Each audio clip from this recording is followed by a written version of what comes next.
Hi, I'm Zach, this is Chasing Cars, and today is a very exciting day. We're here in the Glasshouse Mountains in Queensland to test two iconic Toyota models.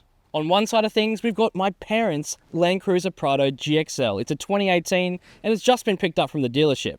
Where on this side, we have the brand new 250 series Land Cruiser Prado, also in GXL grade. In today's test, we want to find out whether the new 250 series Prado is about 10 years worth of evolution, is it 10 years better, and is it $10,000 better than the 150 series Prado? And also, should you upgrade from your 150 series to your 250 series? Well, today we're going to find out. But before we get started with today's video, make sure you like and subscribe to Chasing Cars and hit the notification bell so you're notified when we make a cool upload just like this one. Chasing Cars, honest reviews of your next car. Brought to you by Budget Direct. So how much do these cars actually cost? Well, let's start with Mum and Dad's 150 series Prado. This very Prado cost $62,990 back in 2018 when it was brand new. But up to the end of its generation in 2023, the 150 series GXL crept up to just under $70,000 plus on-road costs. On the other side of things, this new Prado 250 series GXL now starts at $79,990 before on-road costs, or in Queensland, roughly $85,400 drive away. So, the new Prado 250 is about $10,000 more expensive than what it used to be. So, what about the engines in the Toyota Prados? Well, the 150 series in this spec 2018 actually had a 2.8 litre turbo diesel engine that had 130 kilowatts and 450 newton meters. But in the later stages of the 150 series, it actually went up to 150 kilowatts and 500 newton meters. Now, if we go across to the 250 Prado, it also has a 2.8 litre turbo diesel 4-cylinder engine. It produces 150 kilowatts of power and 500 newton meters of torque, so basically identical to the outgoing 150. But this has a 48-volt electric system. So that's a bit about the engines. Let's move on. So let's have a really quick look at the exterior design of these two Prados. The 150 is definitely a more rounded design. It's a little bit more bulbous in parts. It looks a little bit wider too. This one has an ARB bull bar fitted and a safari snorkel, which makes it look a little bit tougher than before. I'm not such a big fan of this plastic grille here, but if we look at the 250 series Prado, wow, what a change. Boxy, really rugged looking. I love how it says Toyota across the front. It's a really sort of, rugged looking Defender style car. It's a lot different to this one, that's for sure. So what's it like inside Mum and Dad's 2018 GXL Prado? Well, has it dated that much? I don't think it's too bad. In terms of material choices, there is a lot of this sort of silvery plastic and piano black plastic, which is not great, and it does sort of age over time. But look, it's still functional and it's still sort of a little bit rugged, which is what the Prado has been about for so long. Now, you still get a nice leather steering wheel. However, the seats are cloth and they are manual too. So you are getting sort of a little bit of a bump up from a base GX into a GXL. And of course, this also has 7 seats rather than the 5 seats for the GX. So look, it is okay. But when you go into that new Land Cruiser Prado, wow, is it different. Now, general fit and finish around here is pretty good, although there is a lot of sort of hard plastics around the place. But again, it's fine for what it is. It's more of a traveling vehicle, so it needs to be ready for wear and tear. Now, for 2018, the Prado got a 8-inch touchscreen and a small 4.2-inch instrument cluster. Now, the touchscreen's okay, except it only has Bluetooth functionality. It does have sat-nav, but it doesn't have Apple CarPlay or Android Auto. So you're going to have a phone mount, just like this one, put your phone on it to run your Apple Maps. One good thing is that you get a digital speedometer. You still have analog gauges on both sides in the cluster. There is some functionality in that 4.2-inch little screen in there. So it's fine, but again, it's looking a little bit dated in 2024. Now, in terms of practicalities in here, you do get a lot of nooks and crannies around the place, like in here, we can put mobile phones just in the center. It's got a little door that you can close, which is rather lovely. There's 2 cup holders just in the center here. There's a little space for your keys, and there's a big central bin in here too, which you could fit heaps of stuff in. Now, you've got all your four-wheel drive controls down in the center here. You've got your center diff lock, your rear diff lock, your hill descent control, and of course, the switches that change from high 4 into low 4. And in this model, you also get dual zone climate control. However, it is tri-zone in the back, so you have climate control buttons for the rear passengers as well. So that's pretty cool. So all in all, this is still a pretty functional and very usable cabin in 2024. Sure, it's different to what the 250 series Prado is like, but this was around for almost 15 years in this generation, I think it's certainly got a lasting legacy here in Australia. So what are my first impressions of the 250 Land Cruiser Prado inside the cabin?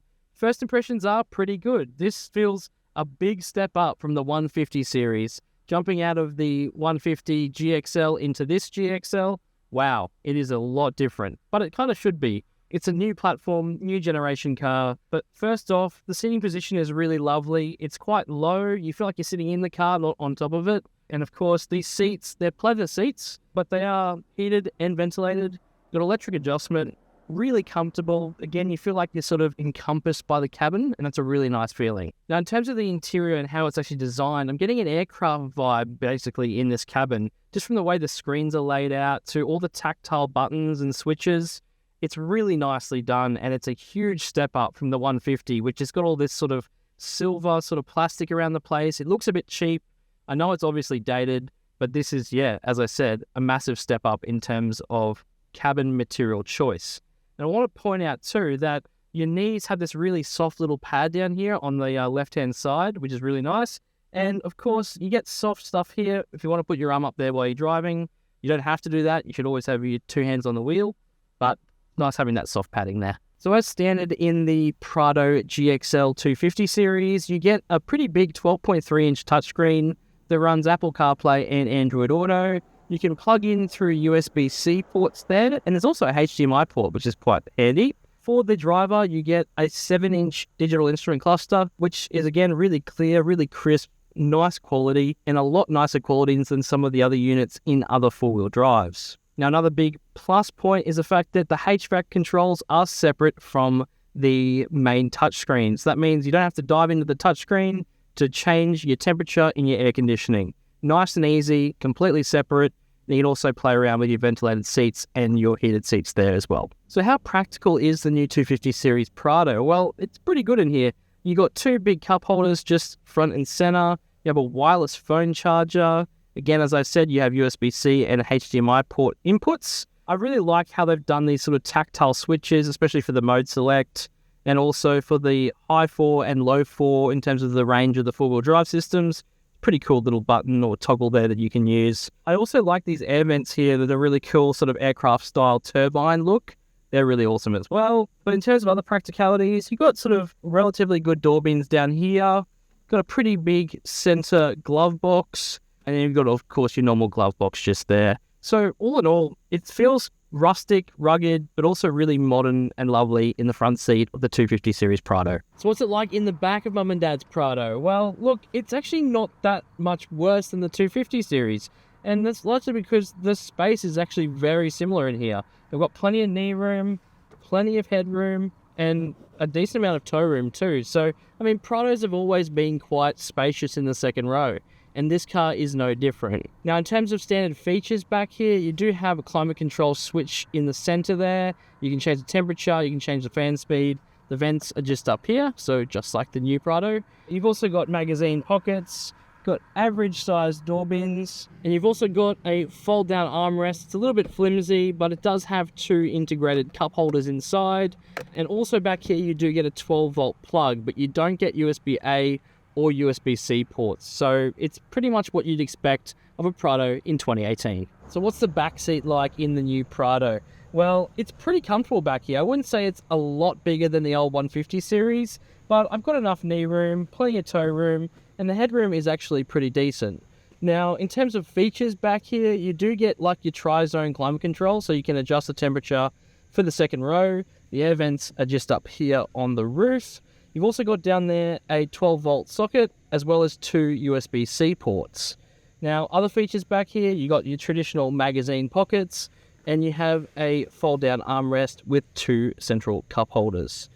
Now, in terms of other things, well, it's pretty simple back here, but you do get door bins, and they would probably fit a pretty decent-sized water bottle, maybe a litre or so.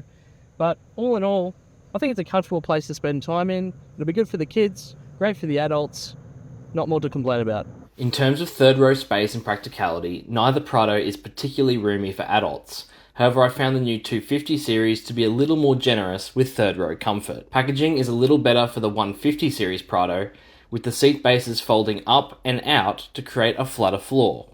But for the kids, who will be best suited to the third row, ceiling air vents are standard on both models, with the new 250 series gaining handy USB-C ports to charge devices on the move. Okay, so let's talk about the boots, capacities, and the tailgates on these two Land Cruiser Prados. We'll start first with Mum and Dad's 150 series.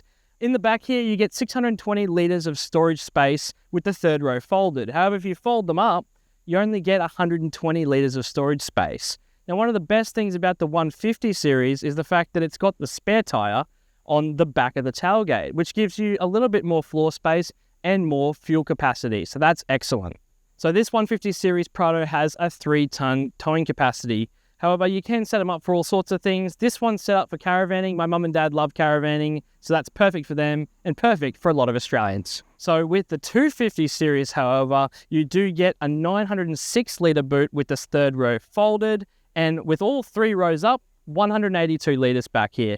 But you'll see it's quite a lot higher here. There's a storage box that's sort of a bit in the way. Sure, you can put stuff in it, but because of certain reasons, including the lack of a hybrid powertrain or full hybrid powertrain here in Australia, a lot of space under here is taken up. Also, the spare tyre is underneath here rather than being on the top of the tailgate. So that's something to consider when buying a new Toyota Prado in 2024. Okay, so let's talk a little bit now about running costs. For this, I'll quickly touch on the fuel economy and the tank sizes here. They are quite different between the 150 series and the 250 series. The 150 series has a massive 150 litre tank, which is split into 2 sub-tanks, which theoretically allows for a range of 1,875 kilometres based on a fuel consumption of 8 litres per 100 kilometres. The 250 series, meanwhile, has a smaller 110 litre fuel tank, largely because Toyota chose to put the spare tyre under the vehicle rather than on the tailgate. Theoretical range is 1,447 kilometres based on a 7.6 litres per 100 kilometres combined fuel consumption figure. Alrighty, so here we are in Mum and Dad's 150 series Land Cruiser Prado GXL. What does it feel like? Well, it still feels like a really sturdy vehicle, really safe vehicle in 2024. Now, this is a 2018 model, and this Prado has been around since 2009. But I think I'd just sort of start by talking about the engine. This is a 2.8 litre turbo diesel 4-cylinder engine. In this specific model, it makes 130 kilowatts and 450 newton meters of torque. And you might think, oh, is that enough in 2024? Well, it's actually fine. And when it's mated to this 6-speed automatic transmission, it's a really smooth thing, and it's powerful enough to get you on your way nice and easily. I think it would be fine for towing too.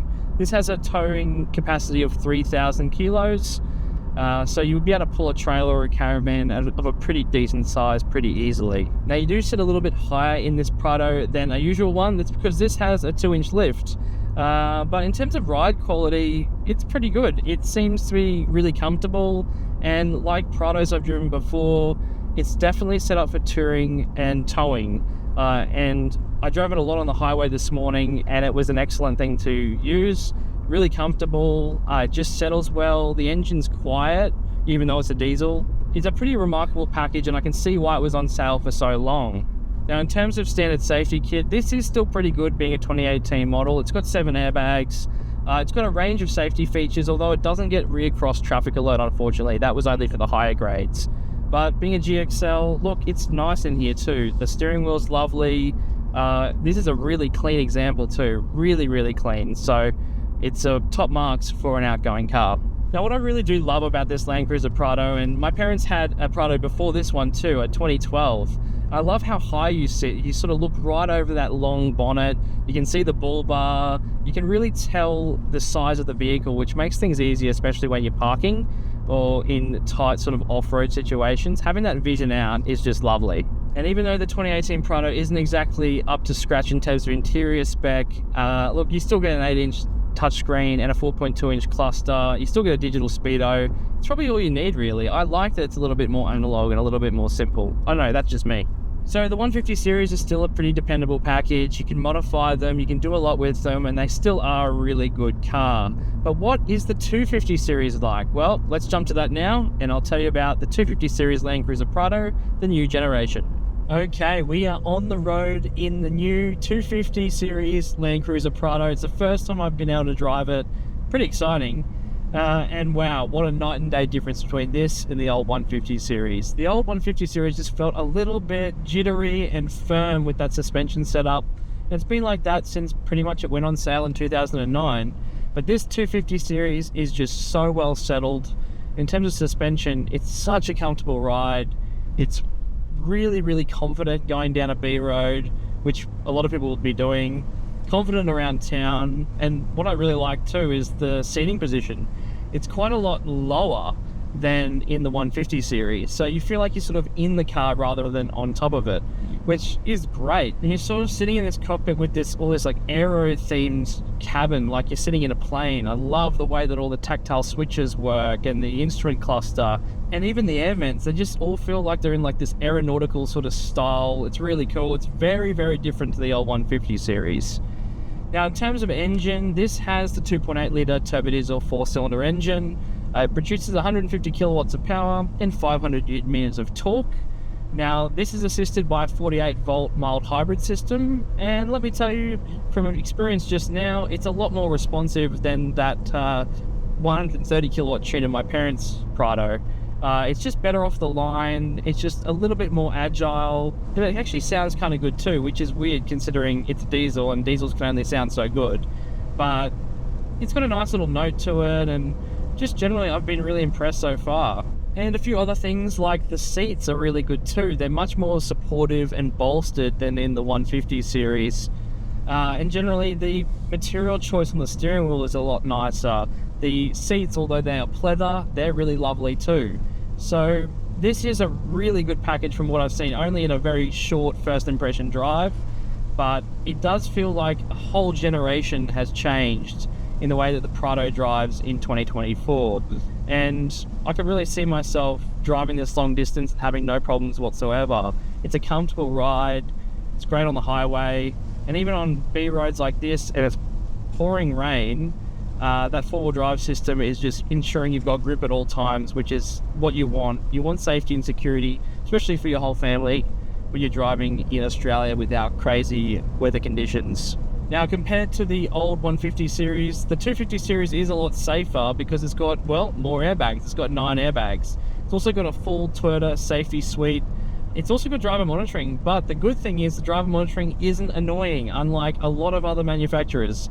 This is really well tuned, it doesn't go off, it's just a lovely system to use. And the lane keep assist too, also really good. So that's a very quick drive of the 250 series Land Cruiser Prado. It's an exciting day, and it's good that we can drive these cars back to back, see what they're all about. But I've been really impressed, actually kind of blown away with how good this Prado is over its outgoing 150 series. During this comparison test, we also had the opportunity to get these four-wheel drive Prados muddy and test each model on dirt trails, as well as some pretty intense and very slippery clay tracks in the Glasshouse Mountains. For dirt trail driving, you could definitely feel the bumps quite a bit more in the 150 series than the newer and more compliant 250 series, which felt very composed and comfortable when driving at higher speeds through the trails. When we threw both Prados down an inclined and extremely slippery clay-based track, the older and less technically savvy 150 series Prado proved to be still an excellent and highly capable four-wheel drive. Neither of the Prados tested struggled with ground clearance or all-round power, with the only real limiting factor being the lack of grip once the slippery clay-based surface became well and truly stuck to the tyres after a couple of passes. All in all, the older 150 series is still a very capable off-roader in 2025, but you'll probably be more comfortable and have more courage with the brand new 250 series when it comes to actually getting these vehicles dirty off the beaten path. So what's my final verdict on the two Land Cruiser Prados we've had on test today? Well, it has been a really interesting day to see the 150 series versus the 250 series, and I'm quite shocked by the results. I started this comparison to find out whether that 250 series, that brand new Prado, is all it's stacked up to be. And well, after driving it all day and experiencing it inside and out, I can definitely say it is a much bigger improvement of a product over the old 150 series Prado. I was really blown away by how good the 250 drove. It's just a really great package. It's comfortable. It'd be an awesome daily drive. And the tech and the way that the interior is all laid out just made me feel really special. and that doesn't happen with every vehicle that I test. But the 150 series is still a good thing. Mum and Dad have picked up an absolute peach of a GXL. It's an excellent car. It's still dated inside, but look, the fundamentals are all there. These are very capable off-road vehicles in 2024. But in saying all that, the 250 Series Prado isn't perfect. It's got a bit of a compromised boot, some packaging issues. I just wish that spare wheel was on the tailgate like the old school Prados rather than underneath. You'd get a lot more fuel range out of it, probably around 400 kilometers. But it has come to that point in the video where I want to know what you guys feel, think, whatever about the new Toyota Prado. Put your thoughts down below in the comment section, and while you're there, make sure you like and subscribe. And as always, thank you for watching Chasing Cars.